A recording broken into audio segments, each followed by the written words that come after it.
So I got the family home in my divorce, and it was appraised at a certain dollar value, and that dollar value went into the financial disclosure agreement in terms of what the value of the home was. But it took us, a while to get through our divorce, and in that time, and we had already, drawn a line in the sand.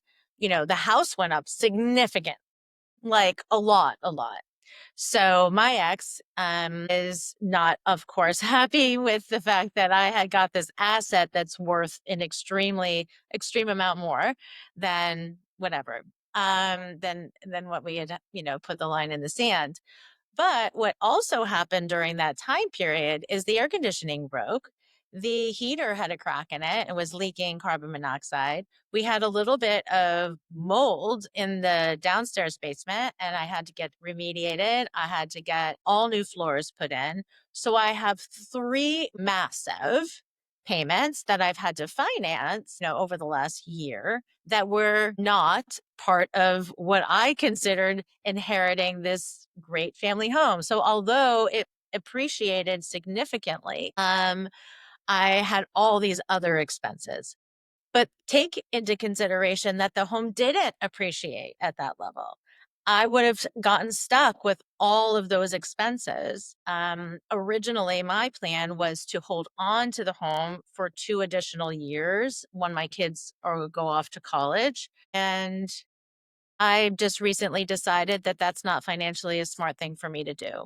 The market is high in terms of selling. The stock market is low in terms of investing. There's a little bit of instability right now in terms of what's going on in the country. We have no idea if we're heading into a recession. We don't know what's happening with interest rates. And I don't need to be in a big home. Things are breaking, right? And they seem to be breaking. So I just decided to sell. Again, it wasn't the plan, but we also were nesting. So my ex has been 50% in the home for the last two. So understanding in Massachusetts, if somebody is in the home and that is their primary address for 2 out of the 5 years, whether you're married or divorced, if he still stays on the mortgage and is on the deed, when I go to sell, we get the 250 instead of just me 250. Just the So, 250. right, because we haven't done the transfer of the deed. We haven't done, and I never was going to take on the assumption of the mortgage. He was always going to stay on the mortgage for 2 additional years, even though I'm selling. So we actually get the tax benefit of $500,000 of no capital gains tax on top of all the capital improvements that we made on the house. To the So basis, right?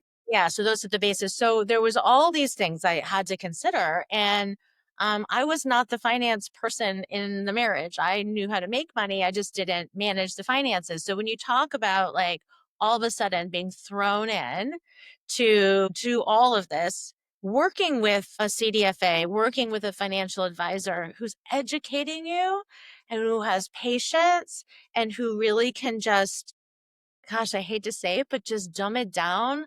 Like, I'm not like, this was all new to me. I had to really have a good team. I had to have somebody really guiding me, being like, yes, Tanya, this is the right thing for you to do. Good intuition, because if you do this, it's going to look like that.